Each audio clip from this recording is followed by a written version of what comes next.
Fala pessoal, sejam todos bem-vindos a mais um vídeo. Aliás, mais um vídeo não, um vídeo especialíssimo hoje.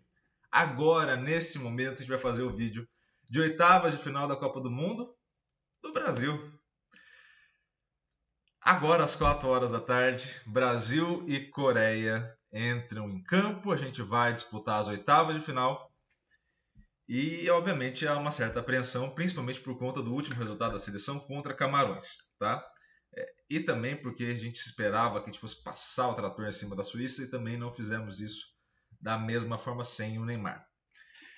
Antes de falar de tudo isso, antes de entrar nos assuntos, eu vou pedir para vocês, obviamente, deixar o like, também já se inscreva no canal, ativa o sininho, compartilha com o máximo possível de gente para a gente aumentar o tamanho dessa comunidade e, é claro, também deixa teu comentário que eu quero te ouvir, quero que você deixe teu comentário, tua força para o Brasil, coloque algum comentário à vontade, eu faço questão de te responder, te ouvir, porque eu acho muito legal a gente poder trocar essa ideia e de fato promover uma comunidade sobre futebol, beleza? Então a gente vai para a vinheta e na volta, seleção brasileira aqui no NS Soccer.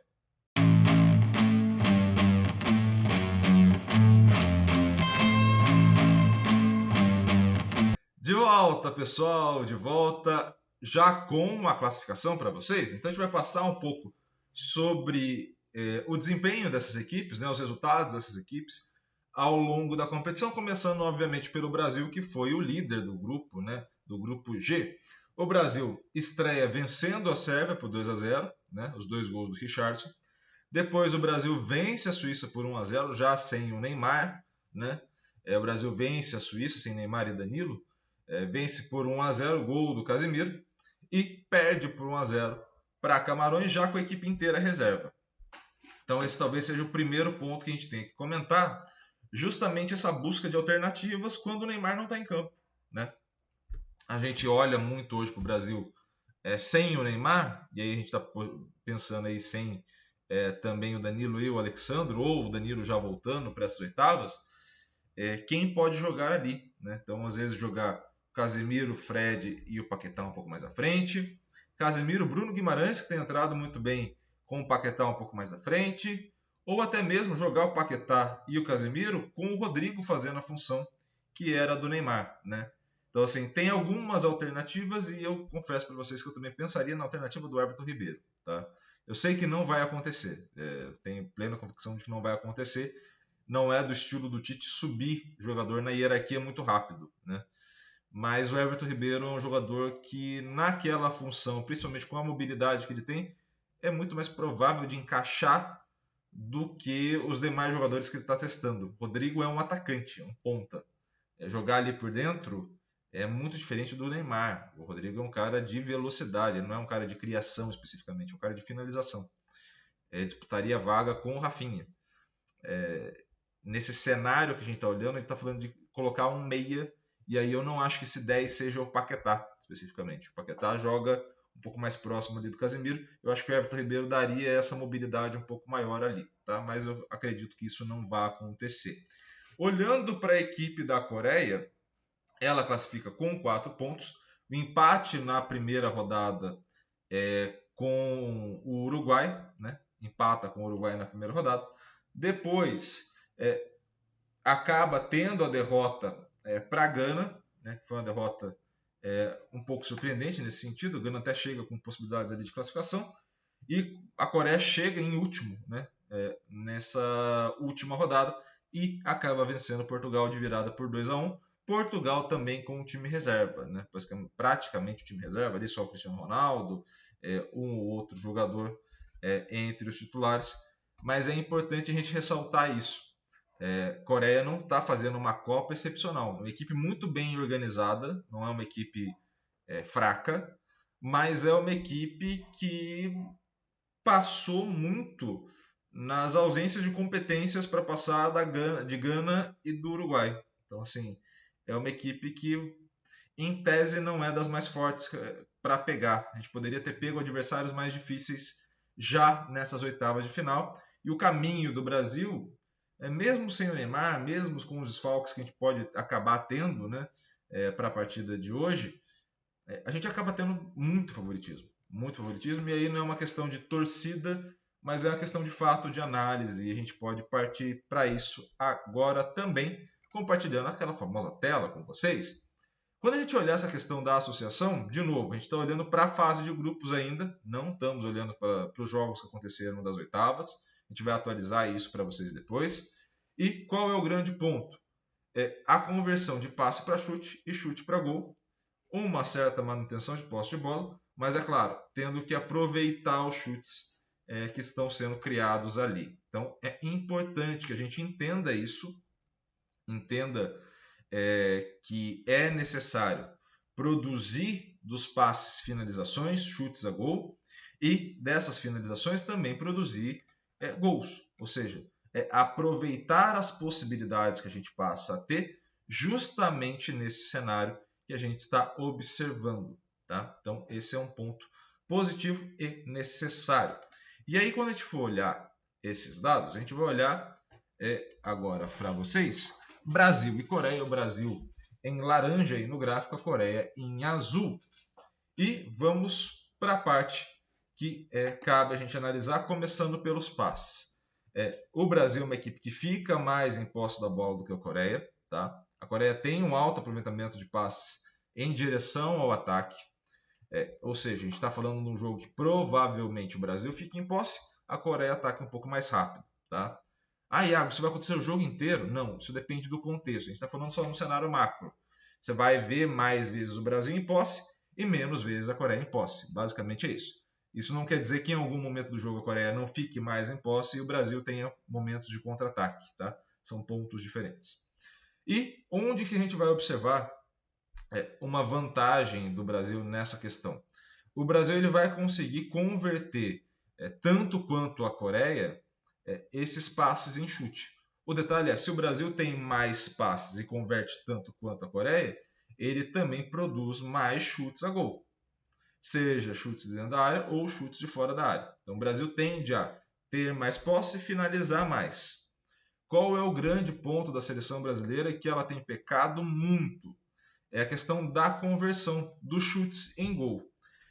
O Brasil tem 3 gols marcados em 3 jogos. Tem os 2 contra a Sérvia e 1 contra a Suíça. E o Brasil é uma das equipes que mais finaliza, né? Principalmente de dentro da área, que é onde tem saída grande parte dos gols dessa Copa do Mundo, e tem pouquíssimos gols de fora da área. Nesse cenário, a gente precisa melhorar essa taxa de conversão. A gente converte muito pouco a gol, a gente converte menos do que a Coreia, né?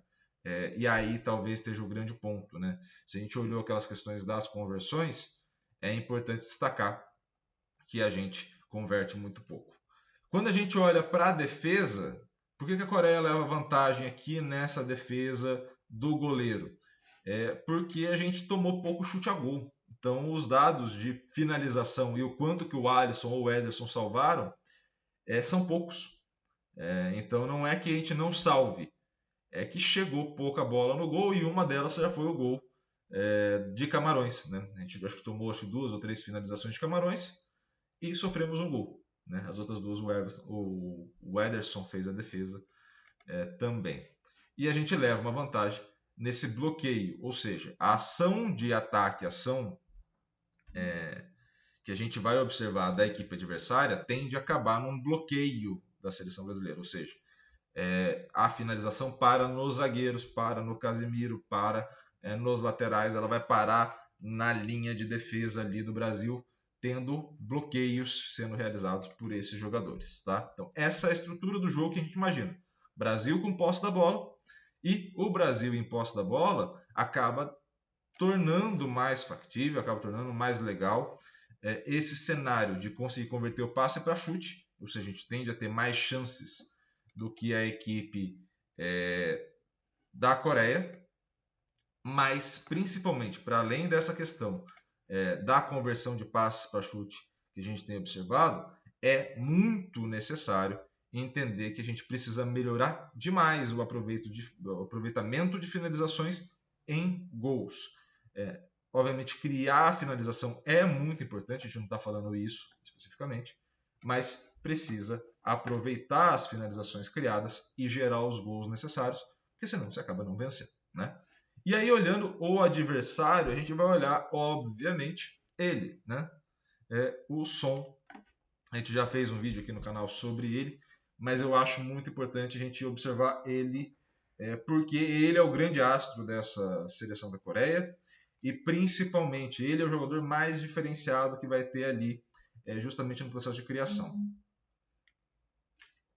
Quando a gente estiver observando o Son, a gente está falando de um jogador que tem uma relação com a bola muito boa, muito difícil de perder algumas divididas, ele é um jogador que consegue manter muito bem essa posse da bola, um jogador de muita velocidade, não é um drible muito estético, né, como os dribles do Neymar, do Vinícius Júnior, mas é um jogador de uma mudança de direção e dribles mais curtos que permitem ele sair em velocidade e uma vantagem posicional em relação ao adversário.